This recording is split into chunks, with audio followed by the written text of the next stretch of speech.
தமிழ்நாடு மாணவர் இளைஞர் கூட்டமைப்பு நண்பர்களுக்கு வணக்கம். இன்றைக்கி தேதி 24 மே 2025.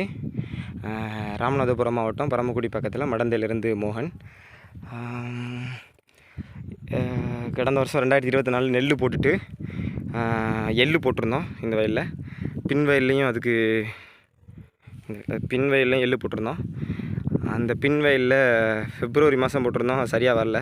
இது ஜனவரி கடைசியில் வச்சுருந்தோம், அறுவடை பண்ணி இங்கே தான் குந்தம் காய வச்சுருந்தோம். அடித்து எடுத்து கொண்டு போய் தட்டி தூற்றி எடுத்தால் 25 கிலோ சிப்பம் இருக்குது பார்த்தீங்களா, அரிசி சாக்கு. அது ஒரு சாக்கு வந்திருக்கு, இன்னும் கொஞ்சம் வந்திருக்கு. இந்த இப்போ அண்ணன் கொஞ்சம் எடுத்துகிட்ருக்கா, மிச்சம் கொஞ்சம் தட்டி கொஞ்சம் எடுத்துருக்கா. 20 கிலோ 25 கிலோ வரலான்னு நினைக்கிறேன். இது வந்து ஒரு 70 சென்ட் வயல். 2 கிலோ எள்ளு விதைச்சிருந்தோம் ஜனவரி கடைசியில். 9 கலப்பையில் உழுதுட்டு மானாவாரி எதுவுமே தண்ணி எதுவும் பாய்க்கல, பனியிலே முளைச்சி வந்தது தான். பிறகு அந்த மழை பெஞ்சு, கோடை மழை கொஞ்சம் பெஞ்சு வந்தது தான். ஆமாம், இது எள்ளோட நிலவரம். அந்த பின் வயலில் சரியாக வரல, எல்லாம் காஞ்சி ஒரு மாதிரி கருகி பூச்சி அடித்து ஒரு மாதிரி ஆயிடுச்சு. இப்போ இந்த வயல் வந்து பார்த்திங்கன்னா 4 வருஷமாக விவசாயம் பண்ணியிருக்கோம். கம்மியான விளைச்சல் தான் வந்திருக்கு. அது எதனாலனா, இந்த மாதிரி இந்த வெள்ளை மண், இது வந்து உப்பு மண், ஓர் மண் போல். இது அது பற்றி எங்களுக்கு நிறையா தெரியாது ஆரம்பத்தில், பிறகு தான் தெரிஞ்சுக்கிட்டோம். முதல் வருஷம் 2வது வருஷமே உரம் கம்மியாக இருக்குங்கிறப்பவே நாங்கள் ஐயா கிட்டே கேட்டப்போ, நீங்கள் வந்து சாணி குப்பை, ஆட்டுக்கடை, மாட்டுக்கடை ஏதாவது ஒன்று வந்து போடுறோன்னா போட்டுக்கோங்க. நாங்கள் கேட்டோம் இந்த மாதிரி உரம் ஏற்றுறதுக்குன்ட்டு. அது போட்டுங்கன்னா இப்போ கடந்த வருடம் நான் ஒன்று கேட்கும்போது ஒன்று சொன்னார். இந்த உப்பு மாறுறது பற்றி நிறையா காணொலிகள் ஐயா சொல்லியிருக்காங்க. நம்ம மழை நீரை நிறுத்துகிறோம், அது உள்ளே இறங்குது, அப்போ உள்ளே உப்பு இறங்கிரும், மாறிடும். அந்த மழை நீர் மூலியமாக நம்ம மாற்றலாம் அப்படின்னு சொல்லி நாங்கள் ஐயா.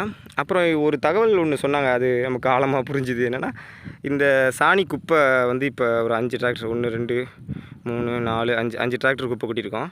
இந்த சாணி குப்பை நம்ம வந்து இப்போ நான் இங்கே இப்படி தான் வெள்ளையாக இருந்துச்சு, இங்கே வெள்ளையாக இருக்குல்ல, அதே மாதிரி தான் இங்கேயும் இருந்துச்சு. இப்போ நான் அந்த சட்டியில் எடுத்துகிட்டு வந்து கொட்டியிருக்கேன், விரித்து விட்ருக்கேன்.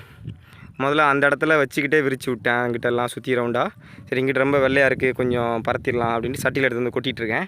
ஐயா என்ன சொன்னாங்கன்னா, இந்த உப்போட இந்த சாணி ரியாக்ட் ஆகும்போது இந்த உப்பை, அந்த கெமிக்கல் ரியாக்ஷன் ரொம்ப வேகமாக நடைபெற்று இந்த உப்பு வந்து இதாகும் அப்படின்ட்டு, உப்பு மாறும், நல்ல இதாக மாறும், உப்போட தன்மை குறையும் அப்படின்ற மாதிரி ஒன்று சொல்லியிருந்தாங்க. அதோட இது பண்ணிகிட்ருக்கோம். ஆனாலும் இந்த 4 வருஷம் வரைக்கும் இதில் களை அவ்வளோவா வராது. 4வது வருஷம் தான் களை ரொம்ப குப்புன்னு வந்துருந்துச்சு. அப்போ இது உயிர் பெறுது அப்படின்னு நான் புரிஞ்சுக்கிட்டேன் மெல்ல. ஆனால் 4 வருஷம் ஆயிருக்கு. இந்த மாதிரி வெள்ளை வெள்ளையர்னு உப்பு மண், பொட்டல் மண், சுடு மண்ணுன்ற இந்த மண் மாறுறதுக்கு 4 வருஷம் ஆயிருக்கு, மாற ஆரம்பிக்கிறதுக்கு. அது முழுசாக மாறி நல்ல ஒரு விலை. ஐயா இன்னொரு கருத்தும் சொல்லியிருந்தாங்க. என்னென்னா, எங்களுக்கு புரிஞ்சது, நான் சொல்கிறேன். இப்போ இந்த வெள்ளை கூடுதலாக வரும், இதில் அவ்வளோ உப்பு இல்லை, கொஞ்சம் மண் வந்து ப்ரௌனாக இருக்கும், கொஞ்சம் லைட்டாக. ஆனால் அந்த வடக்கு பக்கம் பார்த்திங்கன்னா அந்த இதுவும் வெள்ளையாக தான் இருக்கும். இதுலேயும் வடக்கு பக்கம் வெள்ளையாக இருக்கும், அந்த தெற்கு பக்கம் கருப்பாக இருக்கும். அந்த மாதிரியான ஒரு அமைப்பில் இது இருக்குது. நீங்கள் இங்கேயே போகலாம், இங்கே இவ்வளோ வெள்ளையாக இருக்குல்ல, இங்கே இவ்வளோ வெள்ளையாக இருக்காது, இங்கிட்ட வந்து ப்ரௌனாக தான் இருக்கும். ஆனால் அதே அந்த பக்கத்து இதாக இருக்கும். இந்த உப்பை நம்ம நெல் எடுக்கிற அளவுக்கு நம்ம அதை மாற்றிட்டோன்னா, நெல் எடுக்கிற அளவுக்கு மாற்றினா, நெல் எடுக்க ஆரம்பிச்சிருச்சு அப்படிங்கிறப்ப கூடுதலான விளைச்சல் வரும். இந்த வயலை விட இந்த வயல் தான் எப்பயும் கூடுதலாக விளைச்சல் வரும். இது ரொம்ப குறைவாக தான் வரும். இது வந்து ஒரு 500 கிலோனா, இது ஒரு 200 கிலோ, 150 கிலோ, 80 கிலோ அந்த மாதிரி குறைஞ்சிருக்கு. இதுதான் இந்த வயலை விட இந்த வயல் கூடுதலாக கொடுக்கும் அப்படின்னு ஐயா சொல்லியிருக்காங்க. அதெல்லாம் வந்து நாங்கள் எப்போ நடக்கும் அப்படின்னு பார்த்துட்ருக்குறோம்.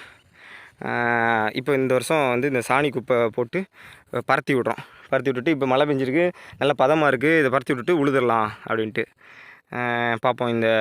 இந்த வயலோட நிலவரம் என்ன, இந்த வயலோட நிலவரம் என்னன்னு தொடர்ந்து பார்க்கலாம். நன்றி.